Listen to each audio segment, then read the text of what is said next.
Hi everyone, this is lesson number 3, how to tell the story and how to inspire with your presentation. So in this lesson, we're going to go through the different ways or the different principles that we can use to tell a story in an inspiring way and in a way that gives us a certain order in our minds to build it and also to tell it to others. A lot of times the fear comes from our chaos in our minds and we don't know how to tell the story in a continuous way. So now we're going to look at some principles that help us make some order and how to tell a story step after step or through a certain technique. So the first thing that I do when I create a story of my project, I take 3 most important moments: the beginning, the peak, and the end. Those 3 moments identify the whole structure of my story and they help me build the rest. So first I'm establishing, how did the project start? Where did it come from? How was it born? Its moment of birth. It could be an inspiration, a feeling, a thought, and how it slowly developed. Then I establish the peak moment, the most important part of my project's process. The peak moment where everything changed, where everything turned, where everything translated itself to a concrete design, or the moment of inspiration or design principles where I understood what I really need to do to make it architecture. And at the end, I'm establishing my final statement of the project, which can be an open ending towards new questions, or it can be just a conclusion of what the project should be, what the project could be, what it is actually, and how it's showing its potentials. Another way is the dynamic approach and the zoom in, zoom out approach. We will go through all of them now and see how do we actually bring it to a concrete presentation. So the dynamic approach is almost as if we are creating waves of tension.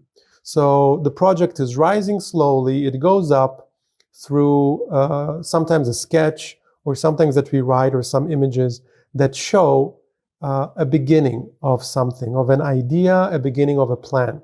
And the sketch already creates a tension in my mind to see, how do I translate it into architecture? How does it look when it becomes a plan? How does it look when it becomes a render?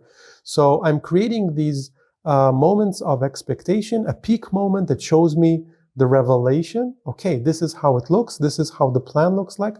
Then I go back down, explain something that creates a curiosity and attention, and then I bring the image that shows how it looks. Then again, I create a curiosity, and then again, I show the image, how it looks and how I translate it into a project.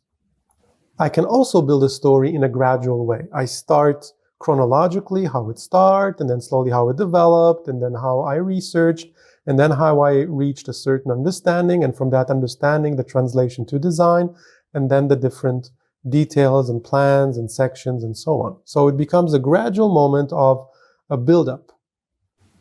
The zoom in, zoom out technique is very interesting and helps us also control our presentation, because in each moment we know exactly where we are. We can't get lost. This is exactly where we're supposed to be and we know what our next step is. So it has a lot of order, and the scale is the thing that changes everything. So zoom in and zoom out in scale is when we start with the bigger scale. We are looking at our project from Google Earth, from the continent, from the country, from the city perspective. Then slowly we go into the regional perspective, then to the local perspective, then to the building site, then to the building itself, and then to the details. So basically we're going scale-wise deeper and deeper and deeper in the project. And in each way that we're going to stop, we know exactly where we are in scale. So the next stage is the next scale. We can also create a zoom out process. We start with the details of the project or the images of the final project. Then we go back to the site. Then we go back to the local. Then we go back to the regional. Then we go back to the country or continent or our planet. So this is the zoom out process. Again, it also creates a very clear order in our presenting and understanding the project. While the first one is more standard, the second one has a bigger surprise and creates a very nice moment of tension, because we first see an amazing project in front of our eyes. And then, okay, how did we get here? How did we reach this moment of project. There is also the zoom in and zoom out technique of content or categories. So we zoom in based on the elaborations that we did. We start with the intro of the project, then we go to the research and analysis, then to the inspiration, then the design principles, then the project itself, and at the end, we are creating a nice ending of the project, an open ending or a closed circle. But these categories of understanding the projects are actually a zoom in, not in scale, but in content. We can zoom in and zoom out the same way. We can start with our understanding of the final project and then go backwards from the project itself, then the design principles, then to the inspiration, then to the research, and at the end, how did the project actually got its moment of birth?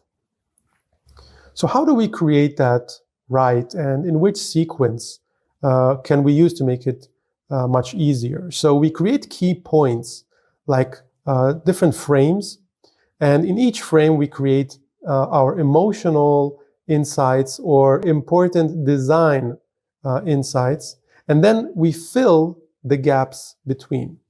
So don't be afraid if you feel that it's a bit chaotic. Don't be afraid. Just put those important moments that come into your mind as static frames that you're now developing. And in between, now you're actually just creating the gaps. So one moment is, how did everything start? And then how did everything became a strong inspiration? So between the start and inspiration, there is a gap to fill. How did I reach from my beginning of the project, from some idea and its title, to the design principles? And from there, how did it translate itself into space, into architectural elements? So in that gap between those two, there is also some spaces to fill. But once we have those key moments, key frames, it helps us a lot to understand how to create our sequence. So first, I would recommend to start with the soul of the project. I personally consider a story of a project as describing a whole organism, a whole living creature that has a soul, it has a mind, and it has a body.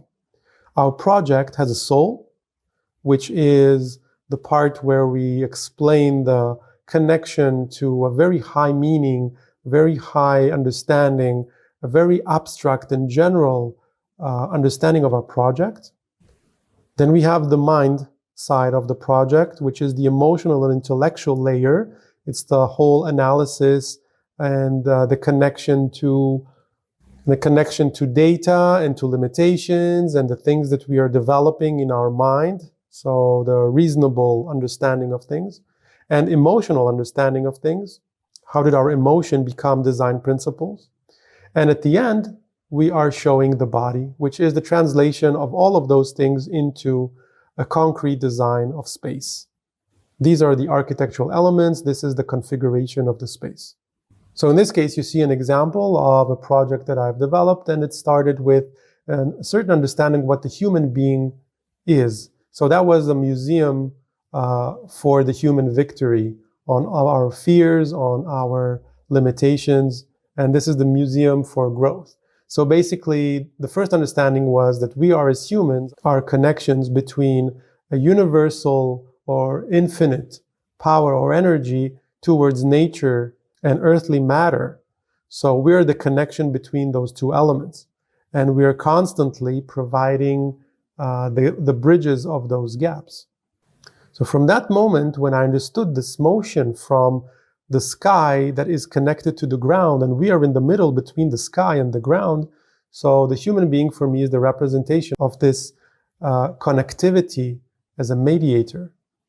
From that moment, I understood that this motion needs to become an architectural space that connects the sky and the ground. So it opens up towards the sky, it opens up towards the energy that comes from above, it receives it, and then it brings it down to earth and in scale and expands in its surrounding.